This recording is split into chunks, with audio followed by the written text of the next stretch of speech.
अंग्रेजी में एक कहावत है, an apple a day keeps the doctor away. यानी कि एप्पल खा लो और डॉक्टर को दरवाजा दिखा दो।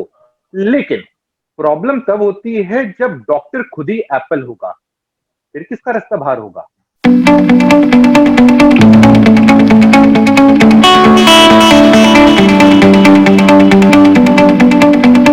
हाय फ्रेंड, स्वागत है आपका टेक बाय टेक के एक नए एपिसोड में। मैं हूं संदीप, मेरे साथ है नंद गोपाल राजन, निमिष दुबे और कुणाल दुआ।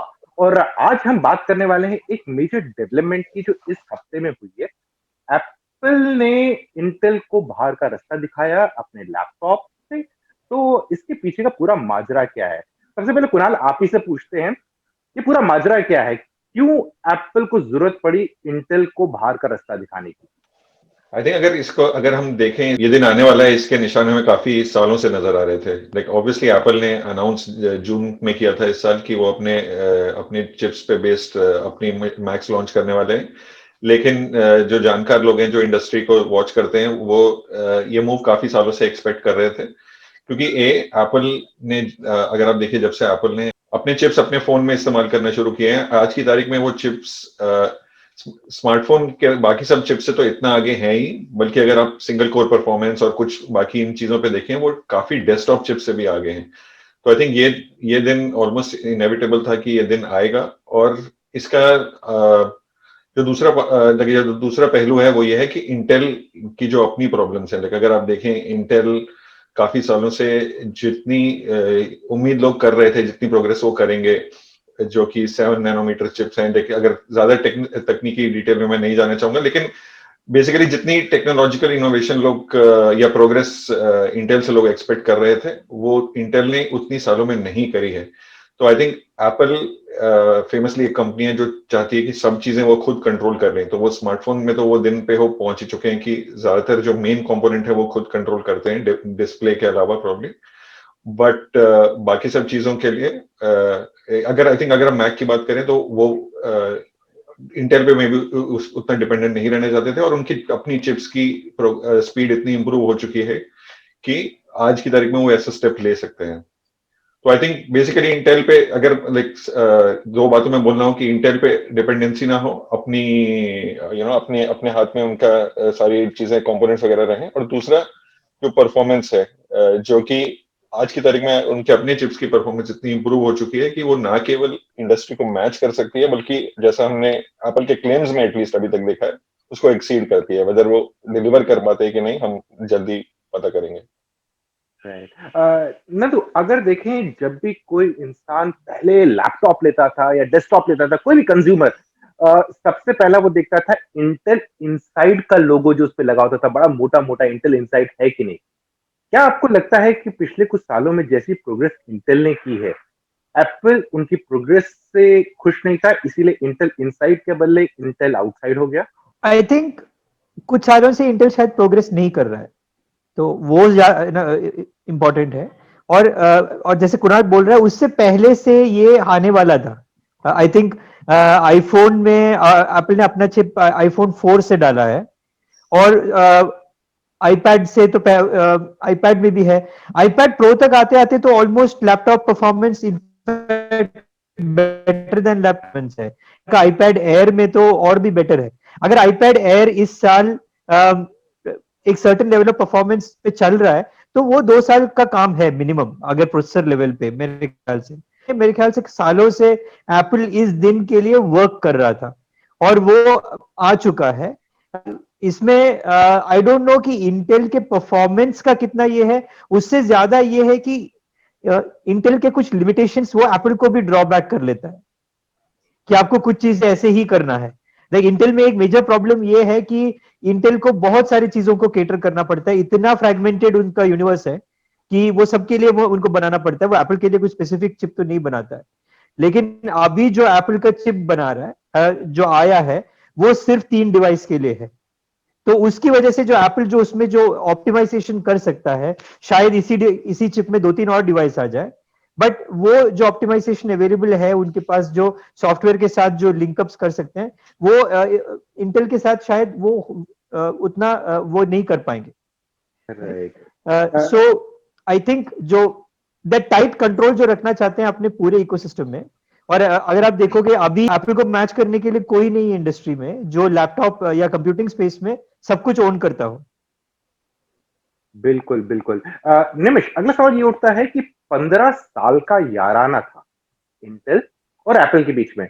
आपको क्या लगता है ये याराना अभी टेम्पररी तौर पे अलग हुआ है या परमानेंट डाइवर्स हो गया? आने वाले वक्त में क्या एप्पल वापस रुझान कर सकता है इंटेल का? ये तो काफी कुछ इस पे डिपेंड करेगा संदीप कि M1 प्रोसेसर कितनी अच्छी परफॉर्मेंस देते हैं। लेकिन देखा जाए तो अगर हम इतिहास पे देखें तो एप्पल इंटेल पे इसलिए आया था। इंटेल से पहले भी एप्पल लैपटॉप बनाया करता था, कंप्यूटर बनाया करता था, लेकिन एप्पल के अपने चिप्स हुआ करते थे। जी सीरीज के चिप्स हुआ करते थे, G4, G5, G3 इत्यादि। वो चिप्स हुआ करते थे जो शायद मोटरोला, IBM और एप्पल तीनों की एक कंबाइंड कंपनी थी, वो चिप्स बनाया करती थी। अब वहाँ इशू ये आया, अगर आपको याद होगा कि मैकिन्टॉश के जो बेंचमार्क्स थे वो स्कोर्स उतने अच्छे आ नहीं रहे थे कंपैरिजन में इंटेल के। और यहाँ उस समय क्योंकि शायद या तो कैपिटल इश्यूज थे या शायद एप्पल ये चाहता था कि कंपैटिबिलिटी ज्यादा हो, ज्यादा डेवलपर्स अगर एक प्लेटफॉर्म के लिए ऐप बना रहे हो तो ज्यादा बिना चेंज किए हुए एप्पल ने इंटेल का सहारा लिया था। लेकिन अब जो है एप्पल का इकोसिस्टम काफी बड़ा हो चुका है। उस समय एप्पल केवल मैक पे था। एप्पल यानी एक कंप्यूटिंग डिवाइस अब ऐप बनाए थे केवल मैक के लिए बना रहे थे। अब आईफोन है, आईपैड है, एप्पल वॉच है, और सबसे खास बात है ये सब एक बार एक ही प्लेटफॉर्म पे आ जाते हैं। अगर एप्पल के अपने प्लेटफॉर्म पे आते हैं तो जो ऐप आप अपने आईपैड पे रन कर रहे हैं वो आईफोन पे रन करेगा, वो मैक पे रन करेगा, एग्जैक्टली उसी तरह जिसे हम लोग कहते हैं नेटिव स्टेट में रन करेगा। तो मुझको लग रहा है एप्पल तो चाहेगा कि ये परमानेंट हो जाए, लेकिन परफॉर्मेंस पे डिपेंड करता है क्योंकि कंप्यूटर्स जो हैं एप्पल के मैक्स जो हैं वो काफी एंटरप्राइज में भी जाते हैं, एजुकेशन सेक्शंस में भी जाते हैं। अगर कोई कॉम्प्लिकेशन आया जिसके कारण ऐप डेवलपर्स ने इसके लिए एप्स नहीं बनाए या परफॉर्मेंस अच्छी नहीं हुई तो इंटेल वापस आ सकता है। तो दरवाजा बंद किया गया है लेकिन शायद ताला अभी नहीं लगाया गया है। बिल्कुल। कुणाल, यहाँ पर अगर देखें दो टाइप की इकोसिस्टम है हमारे पास इस टाइम लैपटॉप से डेस्कटॉप में। एक तो हो गया एप्पल इकोसिस्टम आ गया और दूसरा आ गया विंडोज इकोसिस्टम। विंडोज इकोसिस्टम पे प्रोसेसर कंज्यूमर पूछता है कि मेरे इसमें प्रोसेसर कौन सा है, आप क्या दे रहे हो, कॉन्फ़िगरेशन क्या दे रहे हो। क्या जो एप्पल के प्रोडक्ट खरीदता है या मैकबुक खरीदता है वो प्रोसेसर पे इतना ध्यान देता है कि किस कंपनी ने बनाया है और उसकी वजह से उसका परचेज डिसीजन इन्फ्लुएंस होता है? देखिए किस कंपनी ने बनाया है इससे इसके बारे में तो आपके पास चॉइस ही नहीं थी। लाइक आज अगर हम इस हफ्ते से पहले देखें सब मैक्स में इंटेल की ही प्रोसेसर होते थे। तो लेकिन आपको i3 चाहिए या i5 चाहिए या i7 चाहिए, ये चॉइस फिर भी रहती है। वो आपके प्राइस के हिसाब से और कितनी आपको परफॉर्मेंस चाहिए उस हिसाब से लोग डिसीजन लेते थे। हाँ, आज की तारीख में अब जब ये मशीन्स प्री ऑर्डर पे चली गई हैं और इस हफ्ते अगले हफ्ते जब सेल पे भी चली जाएंगी तब आपको आज की तारीख में चुनना पड़ेगा कि आपको एप्पल सिलिकॉन पे बेस्ड ये जो M1 चिप है ये वाले कंप्यूटर चाहिए। बट बहुत से मैक जो ज्यादातर मैक एप्पल आज की तारीख में बेच रहा है वो अभी भी इंटेल बेच रही है। तो आज की तारीख में आपको ये डिसीजन लेना पड़ेगा कि आपको कौन सी चिप लेनी है, इंटेल की कि एप्पल की। राइट। नंदू, यहाँ पर अगर देखा जाए तो अब जो एप्पल ने बिगुल बजा दिया है कि हम अपना चिपसेट बनाएंगे, बढ़िया है। तो आज एक और डेवलपमेंट आई थी कि सैमसंग ने भी अपना एक चिप लॉन्च कर दिया 1080 और साथ ही साथ ये भी बोला है किस डिवाइस में आने वाला है। और वो जो डिवाइस है वो सैमसंग का डिवाइस नहीं है, वो वीवो का डिवाइस होने वाला है जो अगले साल के पहले क्वार्टर में लॉन्च होगा सैमसंग चिप बेस्ड। तो आपको लगता है ये एप्पल ने जो कयावत स्टार्ट कर दी है, अब बाकी लोग भी जो hardcore complete end to end manufacturing है वो भी इसमें थोड़ा सा अग्रसर हो जाएंगे?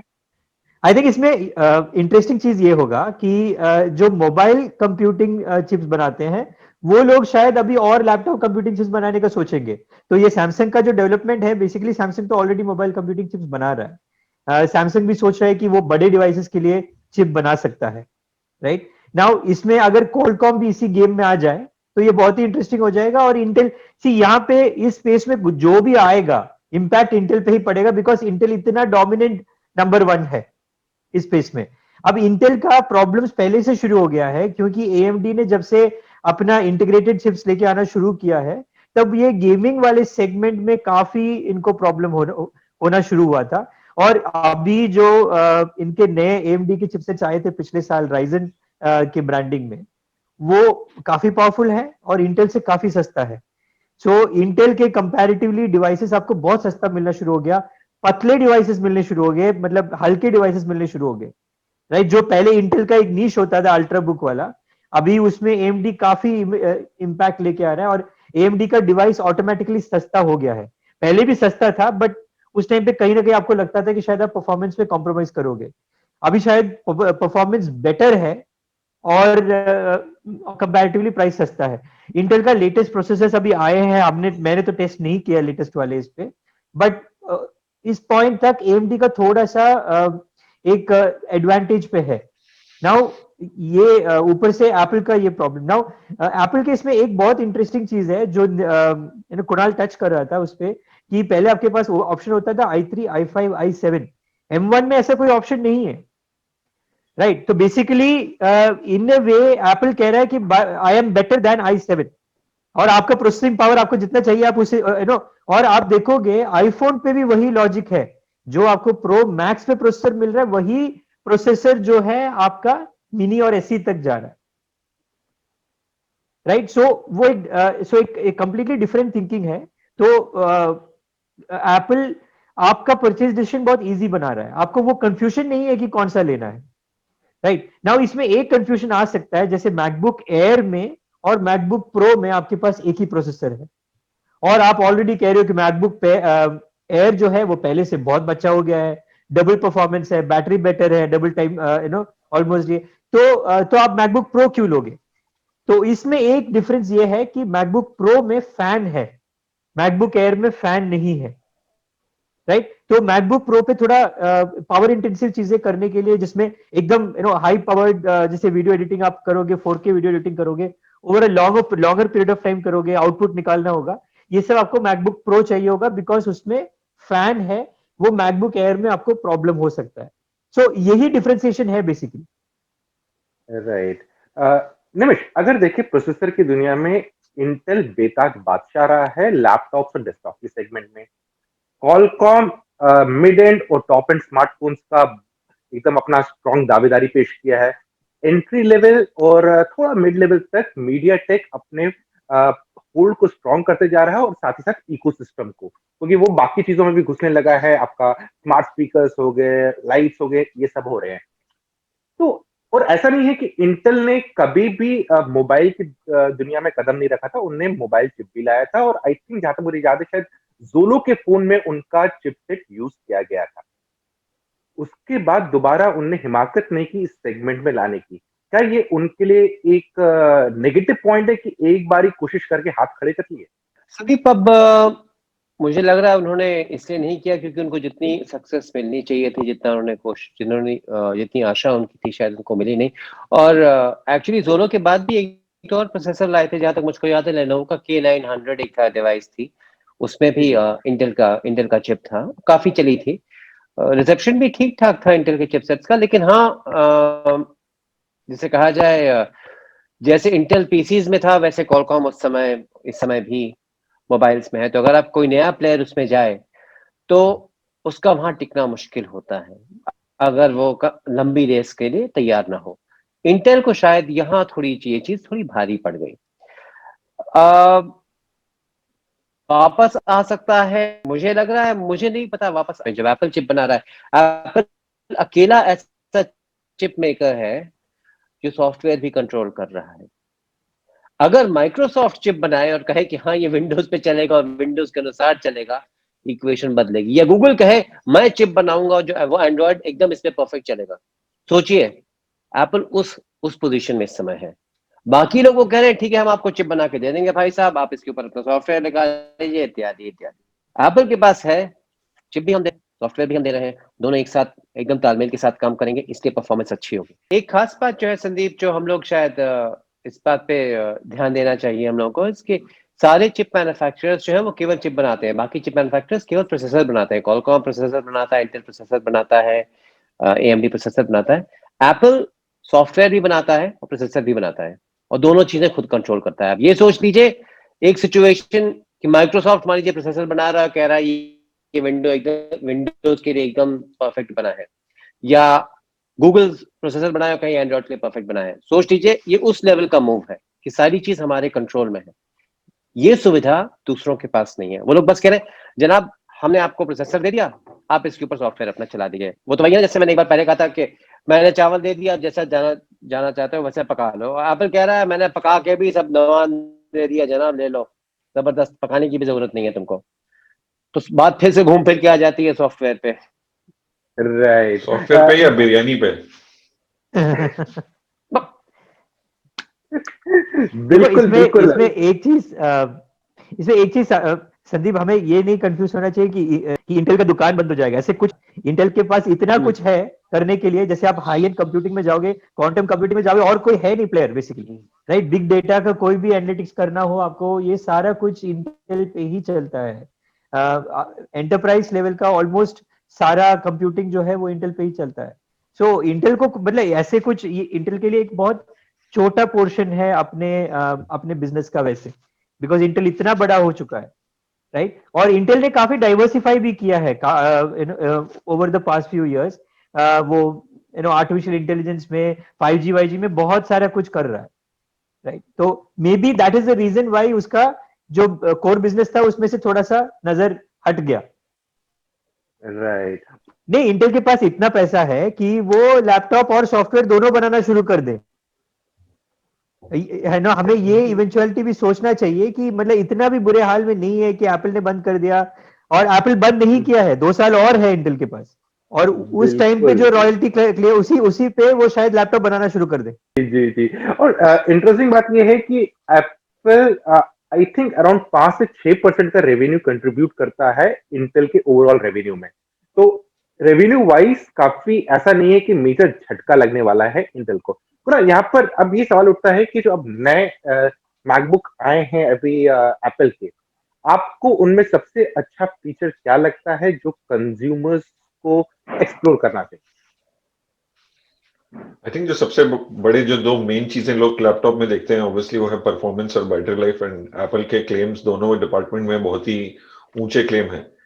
तो आई थिंक अगर एप्पल इन पे डिलीवर कर पाता है, एंड आई थिंक एप्पल का पास्ट रिकॉर्ड यही सजेस्ट करता है कि अगर वो कोई क्लेम करते हैं तो यूजुअली उस पर डिलीवर करते हैं। तो आई थिंक हमें कोई इस मामले में शक नहीं करना चाहिए। लेकिन फिर भी आई थिंक आर्ग्यूमेंट के लिए हमें जब तक हम खुद टेस्ट नहीं कर लेते या जब तक रिव्यूज नहीं आते तब तक का इंतजार करना चाहिए।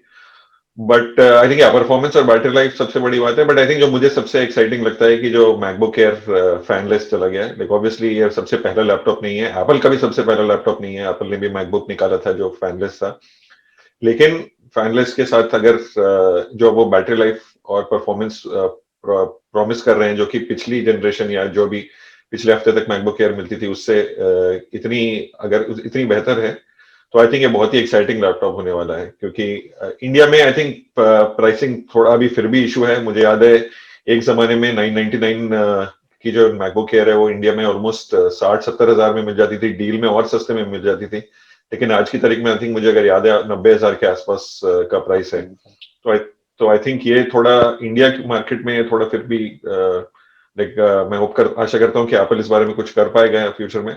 बट अगर उसके बियॉन्ड देखें आई थिंक बहुत ही एक अच्छी मशीन है। और मैं खुद तो एक्चुअली काफी वेट कर रहा हूँ। जैसे और भी कुछ चीजें हैं, जैसे कि आप लाइक 2-3 चीजें जो एप्पल ने देखा, मैं आशा कर रहा था इवेंट में और चीजें हमें पता चलेंगी, लेकिन वो नहीं पता चली कि विंडोज स्टोरी क्या है। लाइक जैसे एप्पल ने WWDC में बताया था कि आप विंडोज इस पे चला पाएंगे, लेकिन वो अभी वर्चुअलाइजेशन बोल की चीज होती है कि रोजेटा बोल के, जो रोजेटा 2 बोल के कि जो इंटेल जो करंट इंटेल आर्किटेक्चर में जो एप्स हैं उनको आप इस आर्किटेक्चर में चला पाएंगे, लेकिन विंडोज चला पाएंगे कि नहीं उसके लिए उन्होंने बोला था कि वो एक स्पेशल लेयर पे या स्पेशल प्रोजेक्ट पे काम कर रहे हैं। लेकिन उसकी डिटेल्स अभी और कुछ नहीं है मिली है हमें। तो आई थिंक वो मैं उसका इंतजार कर रहा हूँ कि वो हमें डिटेल्स कब मिलेंगी। और दूसरी बात, जो आप आईफोन और आईपैड एप्स चला सकते हैं, आई थिंक वो भी लाइक उसमें भी कुछ ऑब्वियसली चीजें हैं, जैसे कि इन लैपटॉप्स में एक्सेलेरोमीटर नहीं है, तो जो चीजें उस पर डिपेंड करती हैं तो उनका क्या होगा। कैसे आप किस मामले में आप चलाएंगे। आई थिंक मैं वो पार्ट भी टेस्ट करने के लिए थोड़ा उत्सुक हूँ कि वो कैसे सब चलेगा। तो आई थिंक काफी चीजें हैं जो नई होंगी, एक्साइटिंग होंगी, जो सडनली लाइक अगर आईपैड एप्स की बात करें आई थिंक तो काफी आईपैड एप्स हैं जो अब सडनली मैक पे अवेलेबल मिल जाएंगी, नेटिवली भी आप लाइक चला सकते हैं। और बहुत सी जो एप्पल ने नए सॉफ्टवेयर भी अप्रोचेस खोली हैं जिसकी वजह से जैसे निमिष बोल रहे थे वो एक सिंगल बाइनरी बना सकते हैं लोग जो कि किसी भी प्लेटफॉर्म पे चलेगी। तो आई थिंक बहुत सी एक्साइटिंग चीजें हैं न्यू मशीन्स में। कुणाल, इस पे जो आप कह रहे थे विंडोज इसके ऊपर, तो बूट कैंप तो चलेगा नहीं, बट शायद पैरेलल्स के साथ ऑलरेडी काम शुरू हो गया है, तो पैरेलल्स का आने वाला है तुरंत इस। हाँ वही नहीं, उन्होंने WWDC पे भी यही बोला था, बट आई थिंक वही मैं आशा कर रहा था इवेंट पे और कुछ डिटेल्स मिलेंगी, या मैं तो आशा कर रहा था शायद डेमो भी मिल जाए, लेकिन ये वर्जन पे एग्जैक्टली। सो आई थिंक वही कि उसका भी काफी लोगों को इंतजार है, तो आई थिंक देखते हैं उस मामले में। सो उसकी वजह से बहुत सारे लोग ये डिवाइसेस अभी पिक नहीं करे जिनको सिस्टम में काम करना है, तो और बहुत सारे लोग हैं जो मैक पे विंडोज काम करते हैं, तो उनके लिए तो प्रॉब्लम होगा ही इसमें। राइट। एप्पल के जो दावे हैं क्या वो जमीनी हकीकत से मिलते हैं, ये तो आने वाला समय ही बताएगा जब हम उनके डिवाइसेस को टेस्ट करेंगे। लेकिन ना, तो यहाँ पर एक सवाल उठता है कि जो एप्पल है वो पहले से ही एक क्लोज इकोसिस्टम था, लेकिन अभी नई कयावत उन्हें स्टार्ट की है, नई पहल की है, इससे इनका क्लोज इकोसिस्टम और ज्यादा क्लोज नहीं हो जाएगा? ये आप क्लोज इकोसिस्टम नहीं बोल सकते। जो चीजें पहले आप नहीं कर सकते थे वो सब आप कर सकते हो आजकल एप्पल के इस पे। जैसे आईपैड पे फोटोशॉप चल रहा है, आईपैड पे वर्ड के सारे, मतलब माइक्रोसॉफ्ट के सारा कुछ चलता है। So from a consumer perspective इतना क्लोज नहीं रहा है वो जितना पहले था, इज माई अंडरस्टैंडिंग। बाकी तो कंपनीज के बीच में उनको लड़ने दो, क्या फर्क पड़ता है हमें। राइट। नहीं, चलते चलते आखिरी सवाल आपसे, वो कौन से कंज्यूमर्स है जिन्हें अभी मैकबुक की तरफ रुझान नहीं करना चाहिए, नए वाले मैकबुक? बहुत ही कठिन प्रश्न है आपके लिए, लेकिन आई थिंक आपसे बेहतर जवाब कोई नहीं दे पाएगा अभी। का जवाब तो नंदगोपाल ने शायद अभी दे दिया था, 2-3 मिनट पहले दिया था, जब उन्होंने कहा था कि आप यूज करते हैं विंडोज बेस्ड एप्लीकेशन यूज करते हैं अपने मैक पे, बूट कैंप आप रन करते हैं, तो शायद आपको इस तरफ रुझान नहीं करना चाहिए। और शायद आज दोपहर में माइक्रोसॉफ्ट के किसी एक एग्जीक्यूटिव ने स्टेटमेंट में दिया था कि माइक्रोसॉफ्ट ऑफिस जो है वो स्लो रन करेगा, M1 जो डिवाइसेस प्रोसेसर्स वाले जो मशीन्स हैं उस पर हल्का सा स्लो रन करेगा। लोग कह रहे हैं इसे रेक्टिफाई कर दिया जाएगा, लेकिन स्लो रन करेगा। तो जहां तक मुझको पता है, अगर आप एप्पल के नेटिव एप्स यूज करते हैं, आप पेजेस यूज करते हैं, आप सफारी यूज करते हैं, इत्यादि यूज करते हैं, तो आपको कोई प्रॉब्लम नहीं होनी चाहिए। बाकी जो है, अगर आप ज्यादातर जैसे हम कहते हैं थर्ड पार्टी एप्स यूज करते हैं जो इंटेल का आर्किटेक्चर के लिए बनाई गई हैं, तब शायद आपको थोड़ा रुकना चाहिए। जहां तक मुझको पता है थोड़ा रुकना चाहिए। वैसे मुझे इसमें कोई शक की बात नहीं है, मुझे इसमें कोई शक नहीं है कि एप्पल इसे फिक्स करेगा, क्योंकि काफी बड़ा इशू है, ये फिक्स करेगा। लेकिन फिलहाल मुझे लगता है थोड़ा इनको रुकना बेहतर होगा। एक चीज और संदीप, जो हम एप्पल के क्लोज गार्डन, वर्ल्ड गार्डन के बारे में कहते हैं, तो एक्चुअली कंसेप्ट काफी अच्छा है। लोग कहते हैं iOS को केवल एप्पल चेंज कर सकता है, सही बात है, लेकिन जनाब एंड्रॉइड को भी तो केवल गूगल ही चेंज कर सकता है। ये मोटरोला आकर थोड़ी कहता है कि मैं एंड्रॉइड बदल दूंगा। तो गूगल भी एक तरह से अपनी तरह से उनके कंट्रोल से, एप्पल के कंट्रोल से, विंडोज को माइक्रोसॉफ्ट कंट्रोल करता है। तो ये ठीक है, ये गीक्स के लिए है कि इनका कोड हमारे पास अवेलेबल है और हम इनका कोड हमारे पास अवेलेबल नहीं है। लेकिन आमतौर पे कंज्यूमर को क्लोज्ड इकोसिस्टम से फर्क नहीं पड़ता, काम होना चाहिए। बिल्कुल काम संदीप, आई थिंक दूसरी बात जो निमिष बोल रहे थे, अगर एक और बात ध्यान में रखने वाली है कि ये मशीन्स अभी भी जो एप्पल ने अभी लॉन्च करी है, ये एंट्री लेवल मशीन्स है। तो अगर आपकी हाई परफॉर्मेंस रिक्वायरमेंट्स है, जैसे अगर आपके टास्क को डिस्क्रीट जीपीयू चाहिए, और या काफी जैसे अगर आपको 32 GB रैम चाहिए, अगर आप क्रोम इस्तेमाल करते हैं आपको 32 GB रैम जरूर चाहिए होगा। तो अगर आप क्रोम इस्तेमाल करते हैं या आपकी कोई भी ऐसी रैम इंटेंसिव टास्क की वो करते हैं, तो आप जरूरी, क्योंकि ये जो करंट मशीन है इनमें सिर्फ 16 GB रैम है। और तो आई थिंक अगर आपके हाई एंड टास्क हैं तो अभी भी अगेन एप्पल वो वाले हाई एंड मैक्स भी लॉन्च करेगा प्रोबब्ली अगले साल, हाई एंड लैपटॉप्स। तो आई थिंक अगर आपकी कोई ज्यादा हाई एंड रिक्वायरमेंट्स है, इवन दो इनकी परफॉर्मेंस काफी अच्छी है कंपेयर टू जिन मशीन्स को रिप्लेस कर रही हैं, आपको प्रॉब्ली थोड़ा रुकना चाहिए और देखना चाहिए कि कैसे इनकी परफॉर्मेंस है।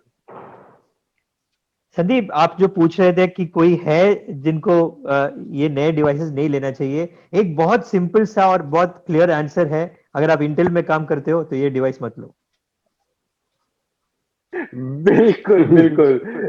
तो फ्रेंड्स, बस इतना ही आज के टेक बाय टेक एपिसोड में।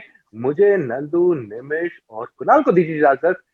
जल्दी मिलते हैं एक और नए वीडियो में, तब तक के लिए आप अपना ख्याल रखिएगा।